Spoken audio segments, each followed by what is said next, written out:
Subhanahu wa taala yang telah melimpahkan rahmat kurnianya kepada kita sampai pada sore hari ini. Insyaallah Allah taala banyak memberikan nikmat kepada kita, terutama nikmat iman, nikmat Islam, nikmat kesehatan, kesempatan dan kemauan, sehingga kita pada sore hari yang berbahagia ini dapat bersama-sama berkumpul di rumah Ibu Sahibul Bait yang kita cintai ini dalam rangka melaksanakan ibadah rutin kita sebagaimana biasanya kita laksanakan.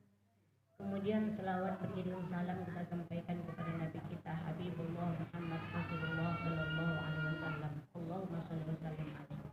Dengan datangnya beliau membawa ajaran dan syariat kepada kita, dan insyaallah sampai pada sore hari ini sebagian daripada ajaran-ajaran beliau dari Allah Subhanahu wa taala insyaallah dapat kita laksanakan. Dan kita berharap kepada beliau kiranya beliau bermurah hati dan berkenan memberikan syafaatnya dan kepada kita bermahsyar. Amin. Ya Allah ya Arhamar Rahimin. Ibu yang kami hormati, Ibu Sahibul Bait di rumah yang berbahagia dan yang bertuah ini, dan yang kami hormati ibu-ibu saudara-saudari sekalian seluruh jemaah majelis taklim yang dimuliakan Allah Subhanahu wa taala. Ibu-ibu saudara-saudari sekalian yang kami hormati dan kami muliakan, pada sore hari ini topik ceramah kita adalah surah Al-Mutaffifin, yaitu masalah kecurangan. A'udzubillahi minasyaitonir rajim. Bismillahirrahmanirrahim.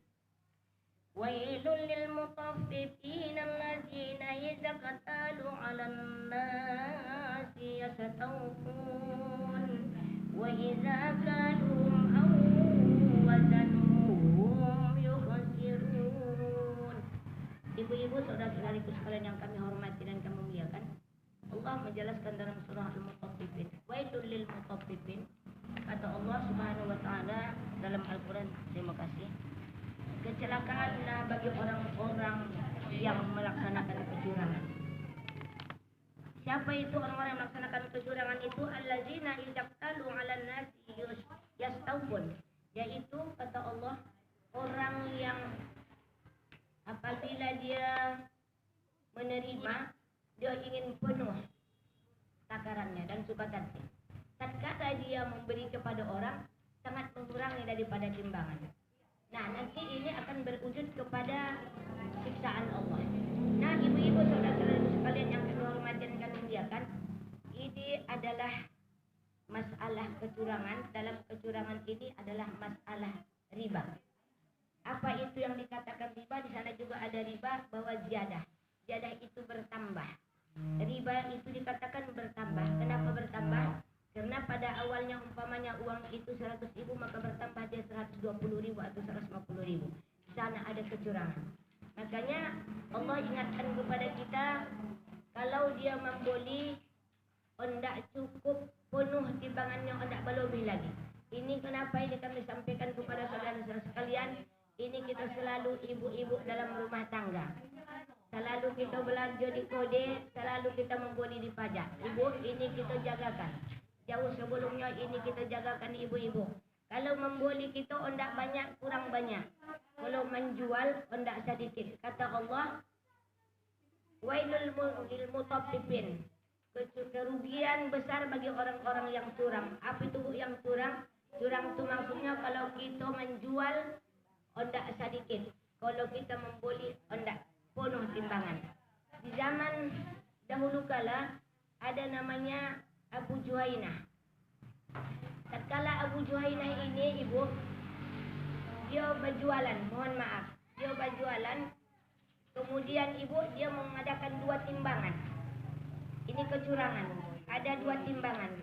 Jadi kalau dia menjual, dia mengurangi timbangan. Kalau dia membeli, timbangan yang dipakainya lain. Jadi 2 timbangannya. Jadi Allah ingatkan, kenapa ini turun ayat? Karena Abu Juhainah pernah melaksanakan hal yang seperti itu, sehingga turun ayat ini melarang Allah, dilarang Allah. Kenapa itu bisa terjadi? Karenanya ibu, manusia ini selalu punya kerakusan, selalu punya tamak. Tamak dan rakus itu sangat banyak yang kita miliki. Bagaimana kita supaya tidak banyak rakus dan tamak? Ingatlah kita bahwa itu adalah dosa. Nah, itu dia. Jadi ibu-ibu saudara-saudara sekalian, bagi yang pedagang pada saat ini, banyaklah ibu yang dirasakan orang tuh liku-liku dalam perdagangan. Kadang-kadang orang kalau ditimbang pas orang minta lebih ditambahnya lagi. Ini pasti kita ingat ibu bahwa apabila timbangan yang sudah cukup, maka kita tambah lagi di atas timbangan itu, tambahlah sedikit lagi. Kalau penjual tidak rela, maka itu haram kita makan. Jangan ditambah.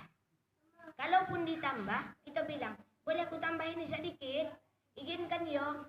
Samalah kita mohon maaf kepada orang yang di kota membeli salak, membeli jorok. Kita makan yang sampai 3 biji. Anak kita bawa anak. Kita bawa anak. Anak kita makan 2 biji. Kita makan 2 biji. Yang ditimbang, yang dibayar, yang dimakan tak dibilang. Coba kita bilang, izinkan yang ku makan tadi yo. Berarti yang kita makan itu kalau tidak diizinkannya berarti yang kita makan haram.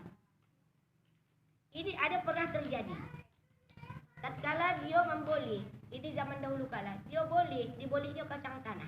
Di tanah Arab sana banyak kacang-kacangan. Belinya kacang tanah.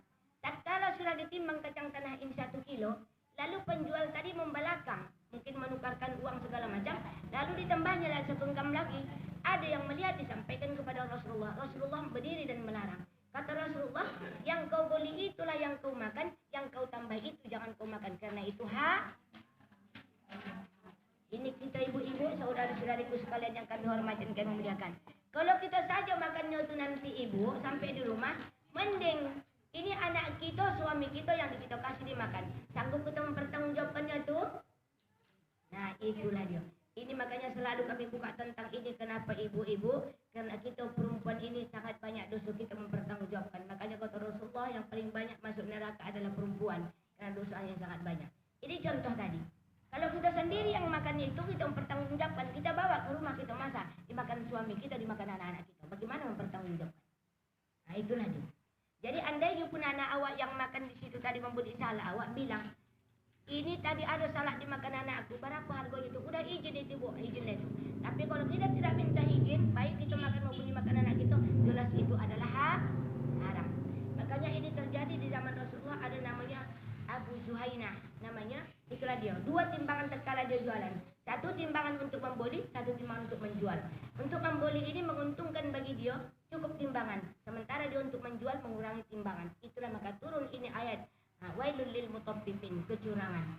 Nah ibu-ibu saudara-saudara sekalian yang kami hormati dan kami muliakan, samalah hukumnya dengan hukum riba, ziyadah bertambah.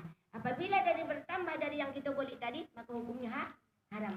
Sama juga kita dengan membungakan uang. Dipinjamkan uang 1 juta, lalu diterima 1.200.000 atau 1.500.000, yang 500 itu bertambah dari yang semula modalnya, maka itu adalah riba. Itu perlu kita ingat. Apapun ceritanya, kalau itu tetaplah riba. Nah ibu-ibu saudara-saudariku sekalian yang kami hormati dan kemuliakan, apa dampaknya bagi kita? Kata Rasulullah, orang-orang yang kecurangan dan memakan riba itu tempatnya adalah neraka wil. Apa itu neraka wil?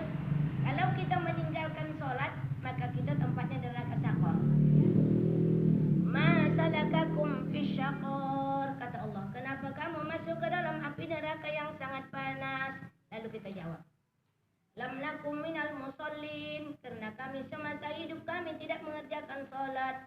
Walam nakum nut'imu miskin, karena kami tak pernah memberi makan fakir miskin. Nah, tapi itu neraka sakor. Tapi neraka wil ini tempatnya orang-orang yang melakukan kecurangan, orang-orang yang melakukan riba, dan satu lagi tempat orang yang menunda sholat sampai di akhir waktu. Apa bedanya neraka wil dengan neraka sakor?